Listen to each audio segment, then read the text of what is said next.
Hey guys, welcome back to another tutorial video. So in today's video, I'll show you how to order groceries on Instacart. So first, open the Instacart app or website and sign in. Then enter your delivery details and choose a nearby grocery stores.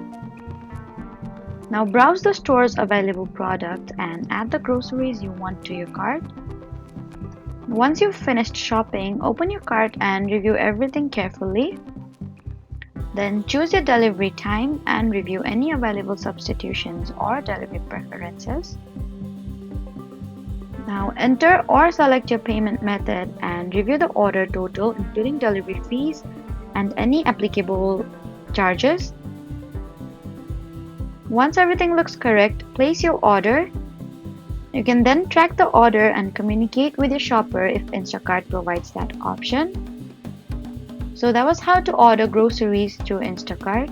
Please do not forget to like, comment, and subscribe for more helpful tutorials. Thank you for watching.